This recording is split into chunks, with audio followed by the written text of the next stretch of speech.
Fala galerinha do xadrez, tudo beleza? Pessoal, muitas vezes no xadrez a gente se encontra em posições aparentemente perdidas e a gente fica quase que sem esperança, né? E eu acho muito bonitas as partidas onde a pessoa caminha sobre trilhas onde a gente tem quase certeza que a pessoa vai perder, mas na verdade ele tem ali algum artifício, tá buscando algum recurso muito bonito no xadrez. Na partida de hoje que a gente vai assistir, teremos aqui de brancas o jogador Juan Manuel Belón López, que é um grande mestre. Ele é 5 vezes campeão espanhol, é marido de Pia Kremlin. Pia Kremlin, que foi a 5ª grande mestre da história, número 1 do mundo na década de 80. Mãe, né, são os pais de Pia Kremlin, que é uma Woman Feed Master atualmente, uma jovem jogadora que também é streamer aí na internet. E aqui o Juan Belón López está jogando contra Bent Larsen, aí um dos campeões sem coroa da história do xadrez, um dos melhores jogadores aí do mundo, com certeza na década de 80, mas ele nunca chegou a ser campeão do mundo, né? Vamos dar uma olhada nessa partida, vamos lá.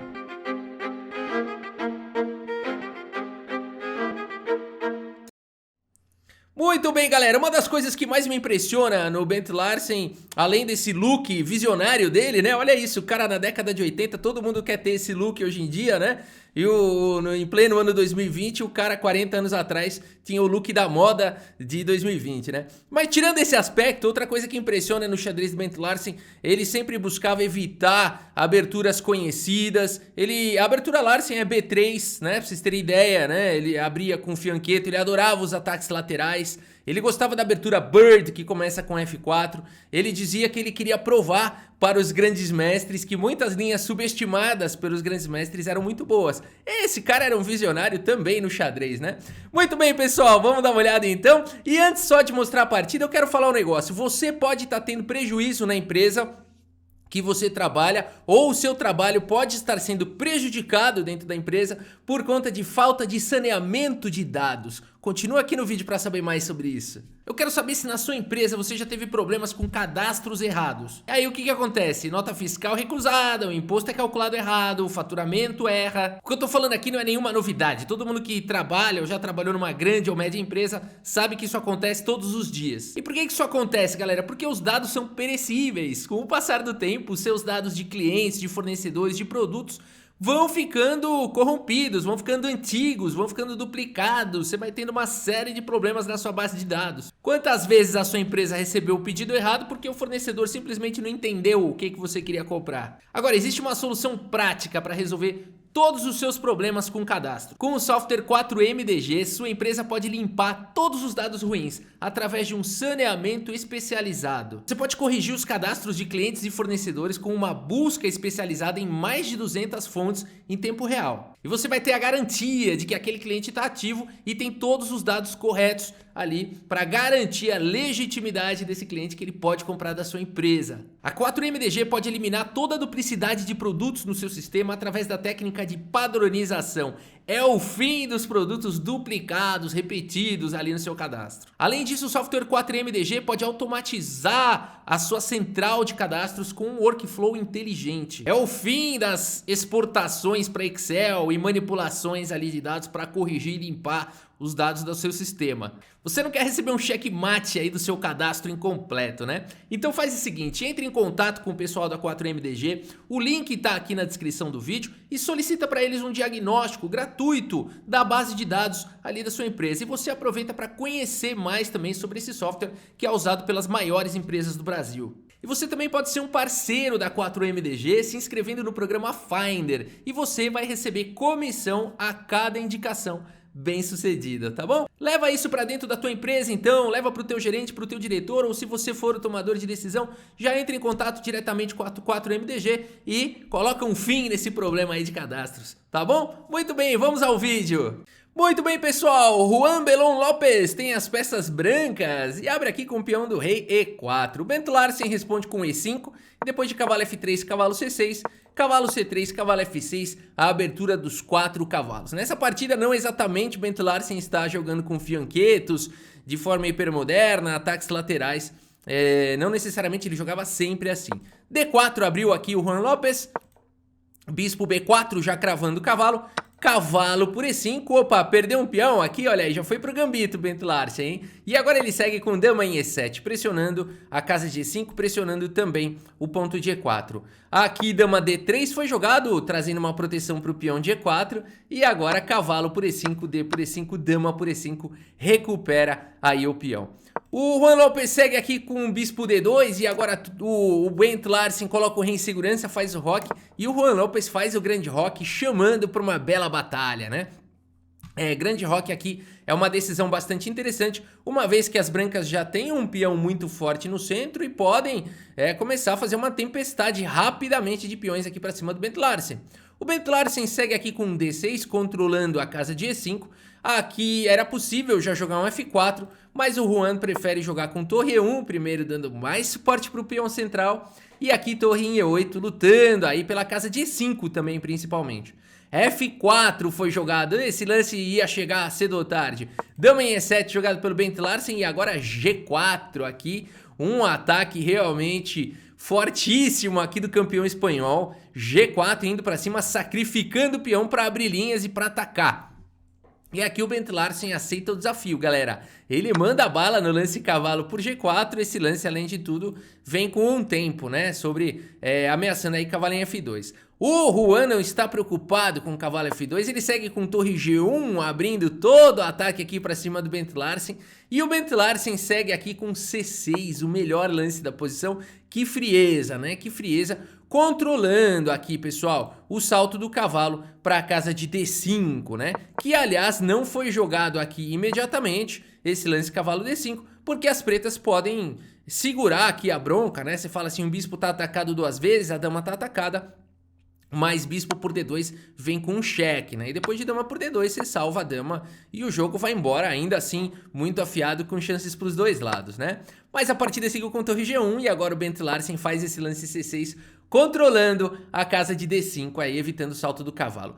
Bispo em E2 aqui pelo Juan Lopez, atacando o cavalo mais uma vez, o cavalo volta para F6 e aqui bispo D1, saindo da frente da torre, preparando para avançar com E5 e aqui realmente todo tipo de ataque vai chegar para cima do Bento Larsen. O Bento Larsen faz um lance interessante aqui, ele faz o lance A5, trazendo uma proteção para o bispo que estava solto aqui na posição. Temos aqui E5, chegou pelo Juan Lopez, peão toma em E5, F toma em E5, cavalo vem para D5 e agora bispo G5 e olha que situação complicada aqui para o Bento Larsen, a dama está atacada e aqui a gente pensa em jogar, por exemplo, um lance como dama C7 porque a dama ainda fica com alguma mobilidade na posição. O mais impressionante é que aqui o Bento Larsen faz o lance dama em E6, esse lance a princípio parece um grande erro, porque a dama tá sem casa. De repente, se ela for atacada aqui pelo bispo, a dama tá quase sem casa, no momento ela só tem a casa de G6, né? Por exemplo, o bispo G4 aqui teria que jogar dama G6 forçado, ou tentar um arriscadíssimo F5, que não pode ser bom, né? Os computadores falam que até dá pra jogar F5, mas entre seres humanos não tem como isso ser bom, né? Então, realmente, dama E6 foi uma provocação pesada aqui do Bento Larsen. O Juan Lopez segue com o melhor lance da posição, bispo F6, você fala, agora a casa caiu. Agora a casa caiu porque existe uma pressão em G7 violenta, a dama não tem mais casa, não tem mais escorregar aqui para casa de G6, tá vindo o bispo G4, o Bento Larsen segue com G6 aqui na partida e aqui chegou o bispo G4. Aqui você fala, agora acabou o jogo. Agora acabou o jogo, a dama não tem mais pra onde ir, perdeu a dama aqui o Bento Larsen. Bento Larsen segue com dama por G4, olha a provocação dele, torre por G4 e bispo por G4. Você fala, isso não pode dar boa, isso não pode dar boa, daqui a pouco vai ter checkmate com esse bispo em F6 aqui, o Bento Larsen tá arriscando demais. Ah, e você fala o seguinte, a partida seguiu com cavalo por D5, olha que legal aqui, a maldade aqui do Juan Lopez, né? E vamos analisar o que dá pra jogar aqui. Bom, não dá pra jogar bispo por torre numa posição como essa por conta de dama em E3, vindo pra H6, vindo pra G7 e vai ser checkmate, né? O bispo não consegue voltar aqui pra casa de F8 e aqui as brancas vão ganhar. Que mais aqui, então, daria pra jogar? Aqui, então, você tem que capturar o cavalo. Por isso, a partida seguiu com C por D5. E agora aqui, torre G1 foi jogado. Pressionando aqui o bispo, saindo do ataque do bispo e atacando o bispo aqui de G4, né? Ô, Rafa, não daria pra ter tido a mesma ideia aí, jogar um dama E3, sacrificar a torre? Seria um bom lance, seria bem interessante. As pretas teriam que se defender muito bem aqui e não capturar realmente a torre. Se capturar a torre, não dá tempo de defender a posição, né? Não dá tempo de defender a posição.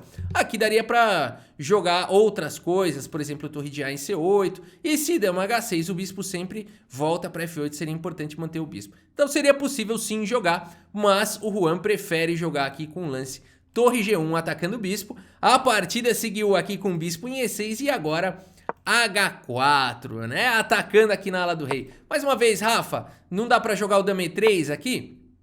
Pessoal, sempre dá pra jogar, mas por enquanto ainda tem recurso de defesa. Por isso que o Juan Lopes vai pra outra ideia, ele vai sofisticar um pouquinho aqui o ataque. Segue com H4, com outras ideias. E agora, como é que se defende? O Bent Larsen começa um contra-jogo, com o torre de E na casa de C8, ele quer dobrar as torres, ele quer partir pro contra-ataque.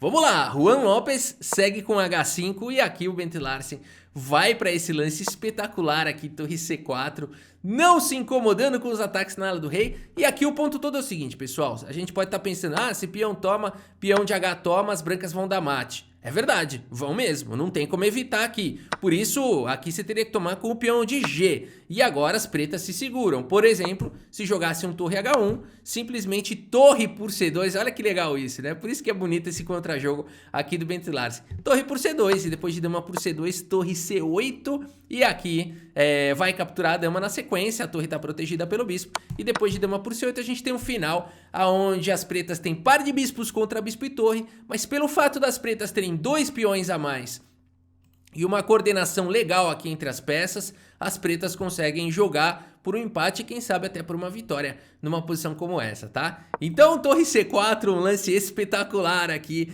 do Bent Larsen, né? Que mais esse lance faz? Não dá pra jogar um dama E3 agora? Mais uma vez, pessoal, aqui torre C8 e sempre que chegar o dama H6, aqui na verdade as pretas vão ganhar porque tem torre C2 e depois o bispo volta pra F8. Então é nessa situação que o Juan Lopes tem que tentar equacionar aqui porque esse bispo realmente tá muito forte. A3 foi jogado e aqui o Bent Larsen vai pro lance bispo C5 atacando a torre. E aqui era tudo que o Juan Lopes quer. Ele falou, oba, vou jogar um dama D2 aqui, ele segue com dama D2.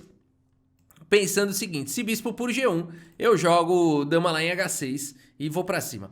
O Bent Larsen segue aqui com torre C8, olha que legal aqui a posição. E agora o Juan Lopes vai para mais uma provocação. Aqui o ponto todo é o seguinte, já existem ameaças, né? Já existem ameaças interessantes aqui na posição. Por exemplo, se dama H6, aqui dá para jogar um torre por C2 primeiro. E se rei por C2, bispo E3, cheque, vai capturar a dama na sequência. Perdão, aqui a seta saiu errada. E aqui as pretas estão melhores. E se rei B1, sempre aquela ideia do bispo em F8 defendendo. Então aqui a partida seguiu com C3.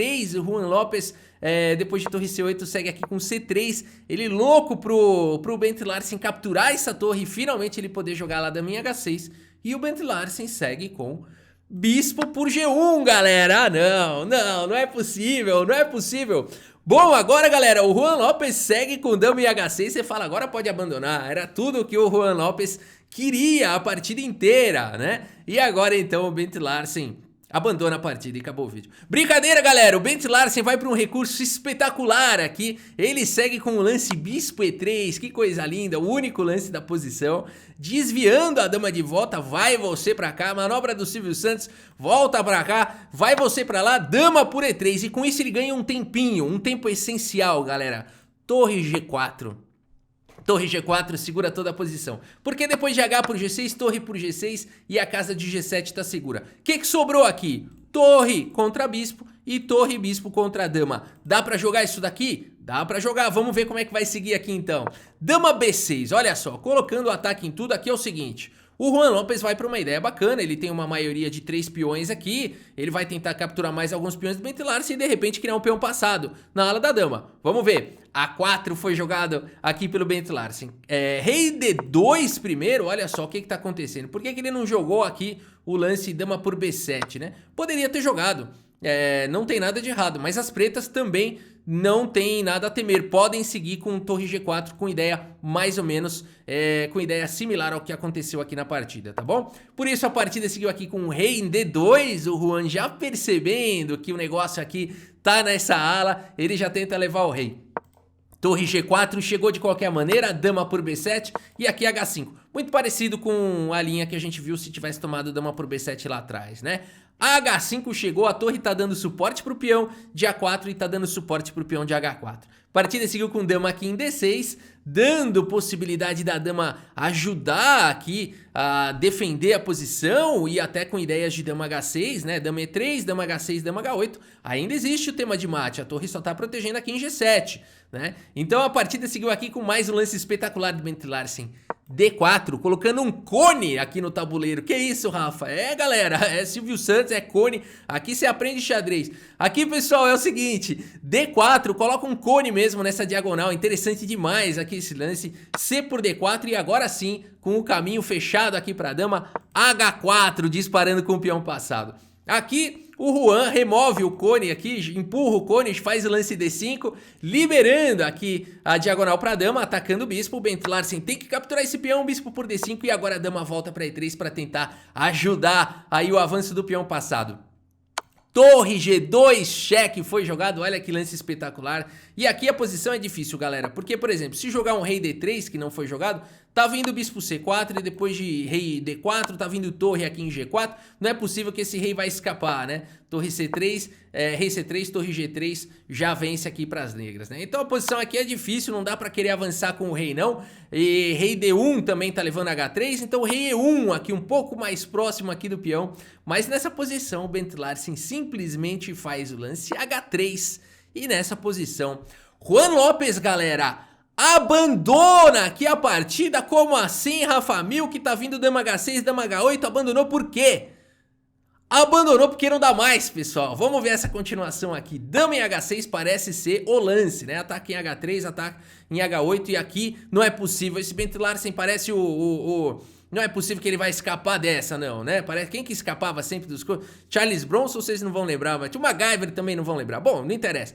Não é possível que o Bent Larsen vai escapar aqui, galera. Ele teria o espetacular lance torre C1, checkmate. Não, pera aí, não é checkmate, dama por torre. Galera, calma.